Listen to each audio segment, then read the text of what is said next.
Hello everybody and good morning and welcome to the Top Producer Show. So our mission is to educate, equip, and train servant leaders. Our vision is to create financially independent achievers, and our purpose is to help people grow.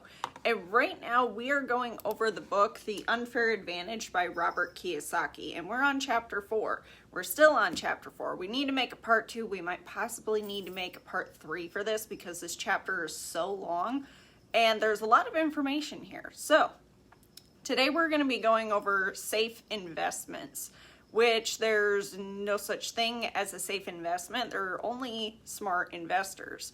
So no investment is safe if you are foolish. If you lose money investing, you can lose money investing if you don't do your research, and you can also be taken advantage of by other people. By not understanding what you're investing in, you could easily be taken advantage of by other people. So even when a person invests in gold coins, many new investors are fooled by fool's gold by buying rare gold coins.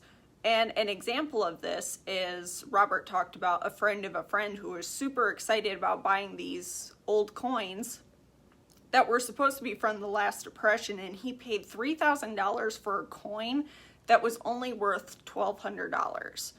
That is rough. That would actually make a bunch of people, that would make people sick, especially if you bought multiple of them. Thankfully, it was a mistake where he only bought one, but some people go above and beyond and they're like, oh yeah, this is going to be a great investment. And then they look at it later and then they're like, okay, that wasn't so great. So Robert suggests if you're considering to save precious metals rather than saving money, start with silver. So in 2011, silver was much better investment than gold. So when he wrote this book, there was more gold than silver. Now, gold is hoarded, which is why there's so much gold, and silver is actually being used. So much like oil, which is why there is much less silver than gold. Hold on. Got the cat up here trying to be part of the show and she's pushing my notes around. Get down on the floor. See, this is what happens when you have furry children. Anywho, so for years, central banks were dumping gold and buying dollars, and today we're dumping dollars to buy gold. So increase the price of gold, increasing the currency, and making it become worthless and making life a lot harder for people in the country. So even with the increase of gold, you could still lose money. So don't jump blindly in just because a group of people are jumping into something. If you see something rising very quickly, just because you see something rising doesn't mean you need to invest in it right away. If you don't understand it, don't jump into it immediately. So number 4, the fair share. So nothing is fair when it comes to money, and nothing is fair when it comes to the stock market. So the average investor invests in stock market buying shares of stock. So, but few investors know that there are different types of shares and they are not fair. So an example is common shares for the common man. The smart investors prefer to have preferred shares. So investors who own preferred shares receive favorable treatment over commoners who own common shares. So the most mutual funds are filled with common shares, and this is for the common person because that's all that they know about. So there's another class of shares that are far above the preferred shares, but these investors don't invest in the shares, they invest in the percentages. So with the percentages, when you perform your research, the public company you look at has this document where it gives you the details of what exactly you're investing in of the public company. And you'll see a category known as selling shareholders. And these shareholders are what own the large blocks of stock. So that would be say from 1 million to 10 million shares. Hold on. I gotta put this cat somewhere else. She's driving me crazy.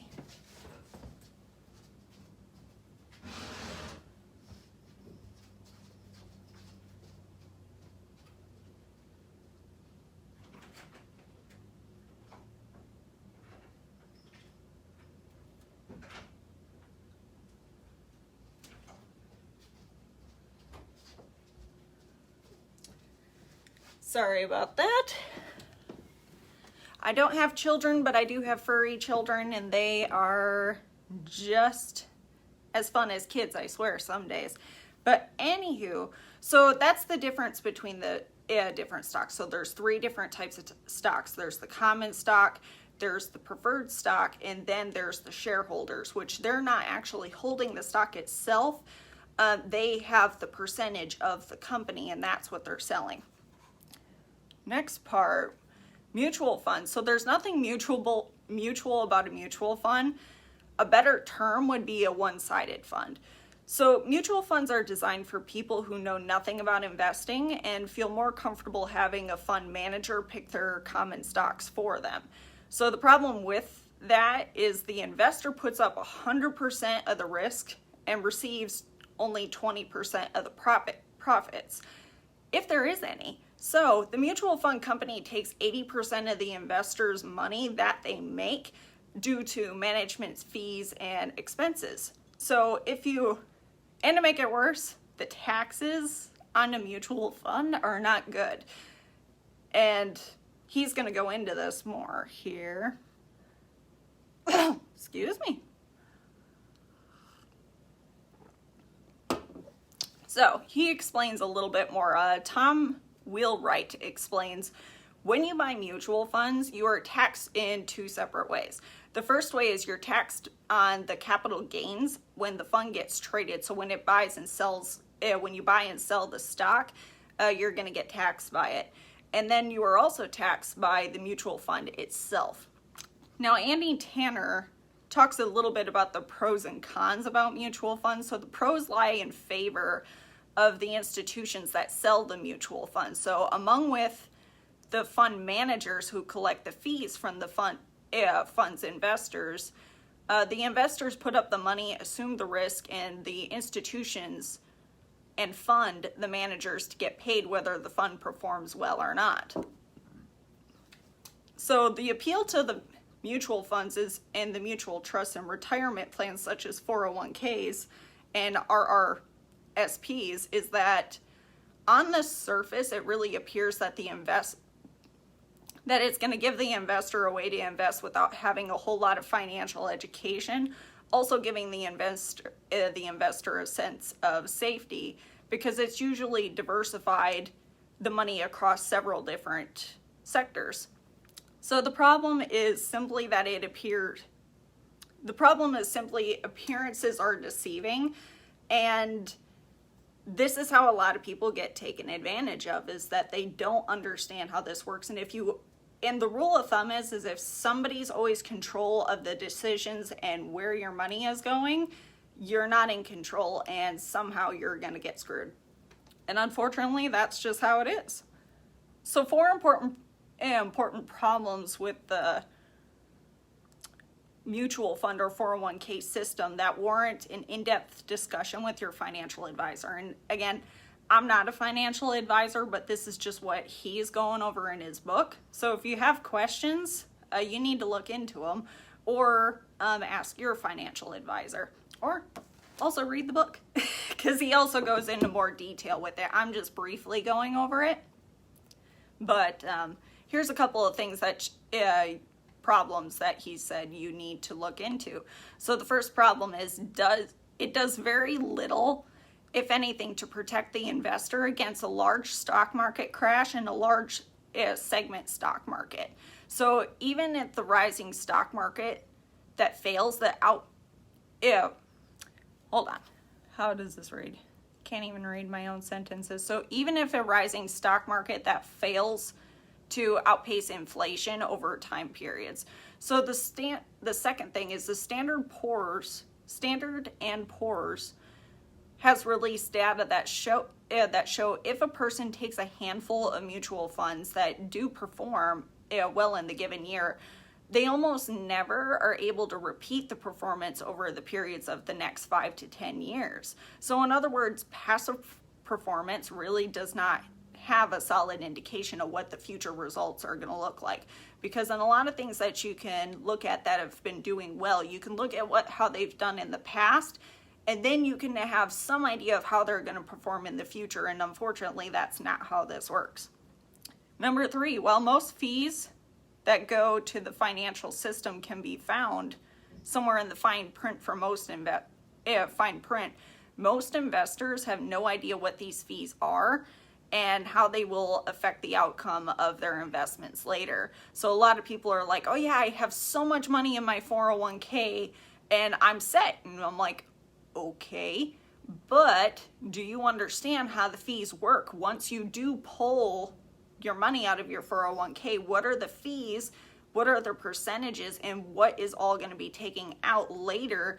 And then what is that number going to be after you're done? And most people don't know that answer, which is very bad, because if you're going to retire, most people are retiring just with their 401k, and if you don't know what that number is, you're not going to make it. And this is how people end up working at Walmart when they're 80 years old, because they don't have enough money to retire. Number 4, it mimics the market. So when the market is good, the investment is good. When the market is bad, the investment's also going to be bad. I read The Unfair Advantage in 2011 when I was in college. It changed my life. Just stop by the show some stuff. Thank you. So, as Andy explained, mutual funds and banks and pension companies are important because they provide money to those in the B and I quadrant that are used to invest. So for the uneducated investor, mutual funds are an oxymoron because they are a one-sided fund, and they don't give mutual benefit. It really only benefits the person who is providing the fund, like as in they're providing the stock, and the person who is managing the stock, they're not actually helping the investor. You make a very small percentage, but it's not actually going to get you ahead. So, number 6, diversified portfolio. So 4 basic asset classes in the world of investments. So with the income statement, there's income and expenses. What money is coming in and what are your expenses? The balance sheet, which is what are your assets? So your assets can be business, real estate, paper assets, and commodities. And then what are your liabilities? So what's actually making you money, and then what's taking things out again? 10 million today. Yep. So most people who believe that they have a diversified portfolio are not always diversified, because they are primarily only one class of assets, which is mostly paper assets. So, which means if the stock crashes like it did in 2007, all your paper assets crash down in unison. So if you only have paper assets available, if anything happens, like what just happened this past year, you're going to be in trouble, which is kind of scary if you really think about it. If you don't have anything else to back you up, you're going to be in some serious trouble. So why investors are losing? So the question is, why are uneducated investors losing so much? And the answer is they invest without insurance. They have no backup plan in case something doesn't work out. This is why Robert talks about don't have all your money tied up in paper assets, because if anything happens, that's all going to go down the drain. This is why Jeff and I actually set up, we have 3 different businesses. We have our holistic health business, and we have people working for us here. We have the real estate company, and then we also do sales. So the reason that everything is separate, because we've had people ask, they're like, well, why do you have 3 separate industries that you guys work with rather than just having multiple? Because we've had people ask, they're like, why don't you just open multiple locations for your holistic health company? And I'm like, I could, but if anything happens with the economy, I know if I have diversity, then I'm going to have a much larger chance of making it, because while one is slowing down, the other is going to pick up. So that's why you want the diversity, and you want to have different investments. Like that's why people like to invest in real estate as well. to have something else, because when real estate is down, you want to have something else to back it up. Always have a backup plan just in case if it doesn't work out. You don't want to just invest everything that you have in one thing. Otherwise, that's how you're going to get into trouble. Next question. How long did the Great Depression last? The Great Depression lasted for 25 years. And in 1929, the Dow hit an all-time high of 381, and it took from till 1954, 25 years later, to reach 381 again, which is again why you want to be careful with some paper stocks, because paper assets, because sometimes it can take a long time for it to come back. So today, millions of people have their fingers crossed, hoping that the Dow keeps climbing and not investing. And this isn't investing, this is gambling. It's just hoping and praying that something gets figured out and things come back. So you want to own assets in different classes, not just paper assets. So an example is invest in oil, but not in the oil company stocks. Invest in real estate, but don't invest in the real estate investment trusts. You want to be careful with that because that can get a little tricky. So, FinEd definition. So mutual fund is already diversified. So generally, a mutual fund is a diversified assortment of stocks, bonds, and other so-called assets. So when people buy a diversified portfolio of mutual funds, in many cases, they are buying the same stocks, just in different mutual funds. So this is not diversified, this is concentration. So again, if they're all paper stocks, if something happens, it's all gonna disappear, and then you're SOL. So you wanna be careful, and you wanna look at that anytime you're investing in, and most of the time those mutual funds that are in a huge portfolio, they're not the same thing. Debt-free. Everybody talks about getting debt-free, paying off their student loans, paying off their car, paying off their house, but you're still in debt. But here's why. So in 2010, every U.S. citizen's share of a national debt, share of the national debt was $175,000 per person, and if this was per family, it was $665,000 per family. So the supreme crash of 2007 was caused by the excessive debt owed to the supreme borrowers. Sorry, I can't read my sentences here. There we go. So the next crash will be caused by excessive debt owed by the supreme nation. So as far as the world is supported by so far the world's supporters supported the crashes of smaller countries such as Portugal, Ireland, Italy, Greece, and Spain. So if Germany hadn't bailed Greece out, and the crash would have spread. So with the major countries, Robert has predicted that Japan might be the next one, because Japan is in such serious debt, and if Japan goes down, unfortunately the rest of the world is going to follow. So financial insanity, Japan is doing the same thing that the United States is doing, which is using debt in an attempt to stimulate their economy, which is no different than a worker using a credit card to pay interest on their credit cards.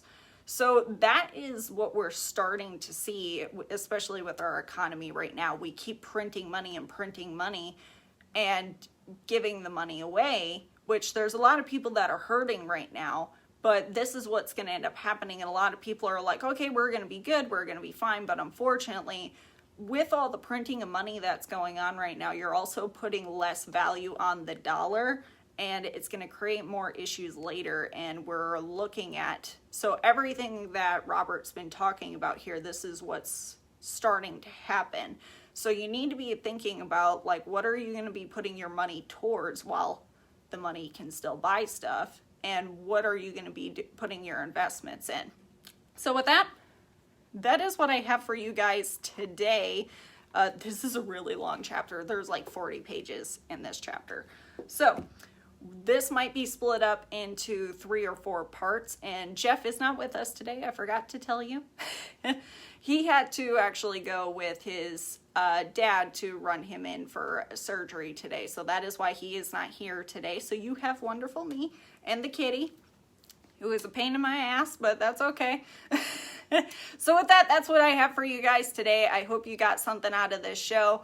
Now, I'm not as good as Jeff. I will admit that. I'm not as good as Jeff when it comes to talking about this stuff, but I'm still learning. He's got a good 20 years ahead of me when it comes to business stuff and working on money. But that is why we're going over this book. And most people don't understand how the stock market and investments and how money works, and that's why we wanted to go through this book.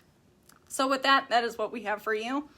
If you haven't yet, you want to go to the Top Producer Show Facebook page, and you want to go join that page, because I'm going to share these notes to you guys on that page, or once we're finished with the entire chapter, I might post it in one large block. And also, go follow us on YouTube. Each one of these videos is going to be uploaded to YouTube, and that way you could go back, take some notes, and if you don't want my notes, and you can get it from there as well. So with that, that's what I have for you guys, and thanks for joining me, and we will see you guys tomorrow.